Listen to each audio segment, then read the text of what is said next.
일단 북한 체제 최고 권력 행사로 불리는 이 노동당 대회에서 김정은 국무위원장이 발언한 대회 메시지. 우리나라에 대해서 가장 적대적인 실체다. 한국을 동족이란 범주에서 영원히 배제할 것이다. 그런데 박사님, 이미 북한이 지난해인가요? 그 최고인민회의에서도 적대적 두 국가라는 것을 헌법에 명기하겠다라고 밝혔었는데 오늘 공개된 김정은의 발언은 같은 기조를 재확인한 건지 아니면 다른 의미가 보이시는지요? 말은 좀 거칠었는데 예. 새로운 건 없습니다. 새로운 건 없다. 왜냐하면 예. 2023년 12월 노동당 전원회의, 그다음에 24년 1월 최고인민회의 시정연설, 이걸 통해서 김정은 정권이 이미 한국을 철두철미 주적, 전쟁 중인 두 국가로의 전환, 네. 그다음에 통일민족 개념을 삭제하겠다, 이렇게 선언을 했거든요. 그렇죠.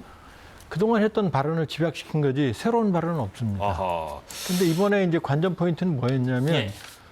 통일민족 개념 삭제를 헌법에 반영을 하라라고 지시를 했는데 그게 지금 확인이 안 됐거든요.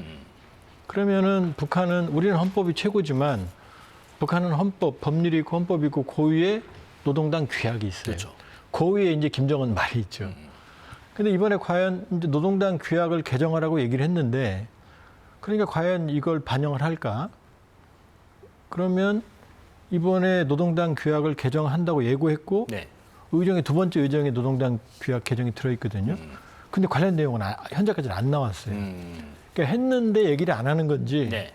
안 하고 있는지 이 부분은 지금 미지수인데 지금까지 흐름으로 보면 김정은 위원장 발언은 새로운 게 없다. 말은 좀 거칠지만 동일한 내용이다. 네. 영원한 주적이고 적대 관계고 통일 안 할 거고 민족도 아니다. 이 얘기는 동일한 겁니다. 예. 그러면 또 다른 발언 한번 살펴보겠습니다. 일단 앞서서 정동영 통일부 장관이 북한 당대회 앞두고 무인기 사건 관련해서 두 차례나 유감을 표명했고 또 9.19 군사합의 복원을 선제적으로 검토하겠다라는 제스처까지 밝혔는데 김정은 위원장은 이 제스처에 대해서도 기만한다고 비난했습니다. 한국의 현 정권이 서투른 기만극이고 졸작을 펼치고 있다. 이 비난은 어떤 의도인가요?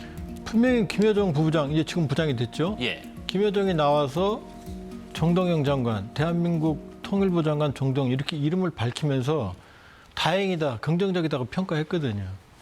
근데 이제 그 맥락에 좀 벗어나서 기만이다라고 얘기했거든요. 그럼 거의 같은 얘기인 게 뭐냐면은 지금 이번에 관련 보도에서 나오지만 우리가 어떻게 하든 간에 철두철미 주적이고 영원히 민족 개념 배제하는 데서는 변함이 없다.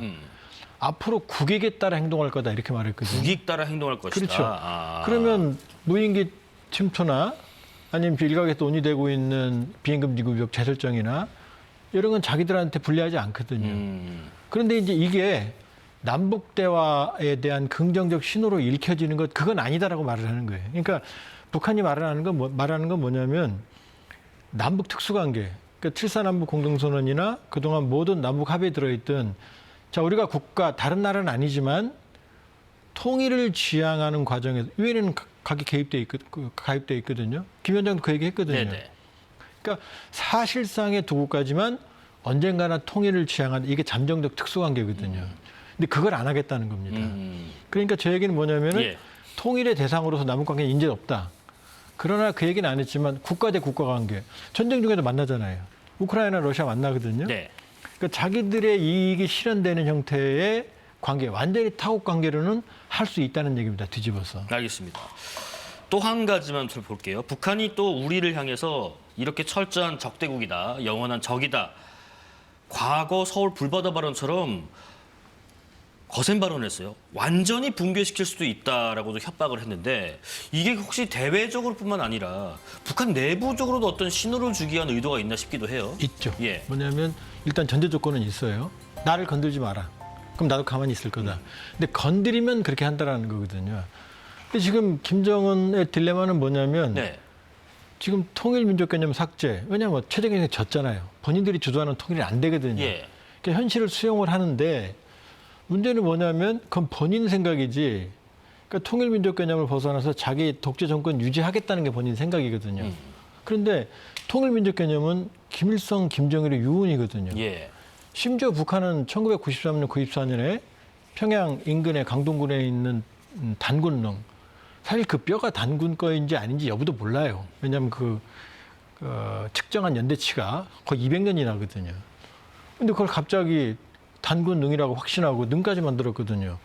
그럼 민족 시효가 같다는 얘기거든요. 네네. 그게 딜레마인 거죠, 지금. 뭐냐면 통일민족개념 삭제를 지시해서 자기 체제, 자기 정권을 유지하겠다는 거는 선언했는데 이걸 일반 주민들한테는 설득을 한 번도 안 했어요, 지금까지.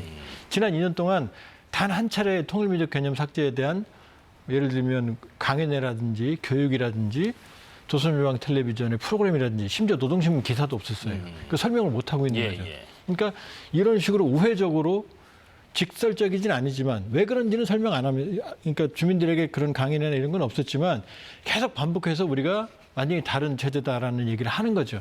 그러면서 이제 북한 주민들한테 자연스럽게 받아들이도록 하고 있는데 네.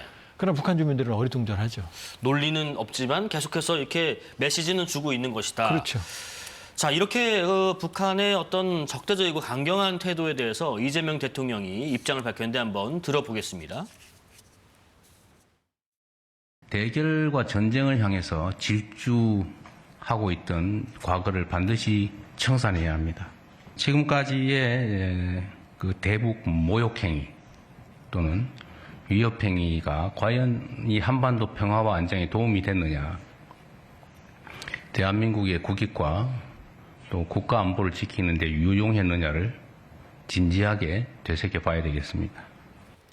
이게 어떤 입장일까요? 그러니까 이런 어떤 북한의 수사적인 내용에 뭐 흔들리지 말자는 얘기인가요? 어떻게 해석하시나요? 그러니까 엄마 딜레마죠. 엄마 딜레마요. 뭐냐면 예.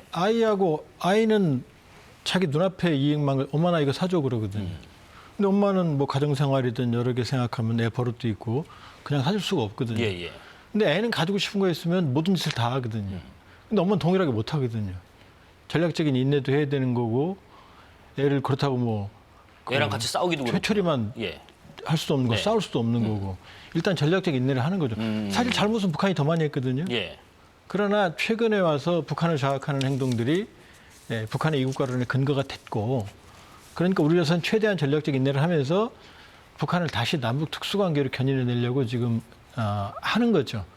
그러나 문제는 우리의 노력에도 불구하고 북한은 아마 바뀔 가능성이 희박하다.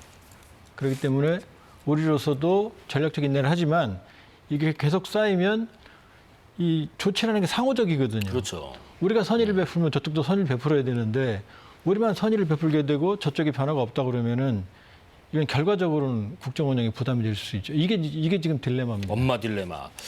반면에 항상 북한이 철천지 원수라고 하면서 몰아붙이던 그 미국을 향해서는 오늘 미국이 적대적 정책을 철회한다면, 좋게 지내지 못할 이유가 없다.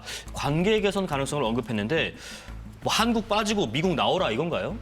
그것도 변함이 없습니다. 예. 왜냐하면 우리는 완전히 적대적 이국으로 전환했지만 지난해 이미 김 위원장이 또 김여정 담화에서 말했지만 김 위원장 본인이 트럼프 대통령과 좋은 추억을 가지고 있다 그랬거든요. 못 만날 이유가 없다 그랬거든요. 네.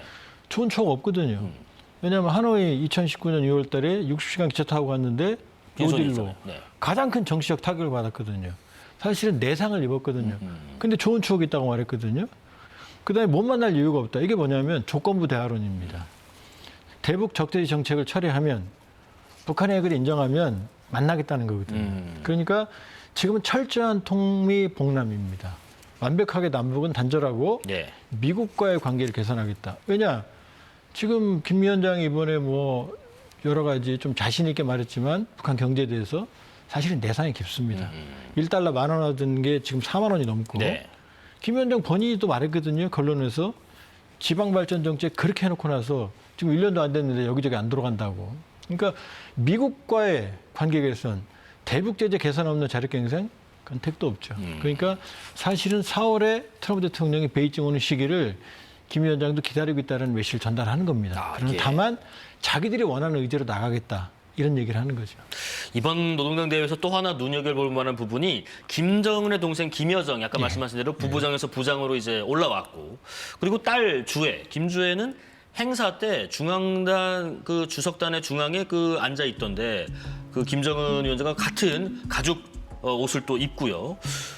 한 가지 궁금한 게 있습니다. 북한에서 이렇게 김여정, 김주애처럼 여성이 권력의 중심에 바짝 서는 경우가 많지 않지 않나요? 이례적이죠. 예. 일단은 이번 당대회에 김주애는 안 나왔어요. 김주애가 나온 거는 당대회 끝난 다음에 열병식입니다. 저기 이제 그 가죽 옷 입고 앉았잖아요. 네. 근데 아버지도 가죽 옷을 입었어요. 네네. 그러니까 저 엄마도 있었지만 가죽 옷을 입은 사람은 딱 두 사람입니다. 네. 열병식이 뭐냐? 김정은이 지도자고 그 뒤가 바로 김주애라는 얘기입니다. 오호, 예. 다른 사람하고 차이가 나죠. 네. 그럼 당대회는 왜 안 나왔느냐? 당대회는 당원들이 하는 거거든요.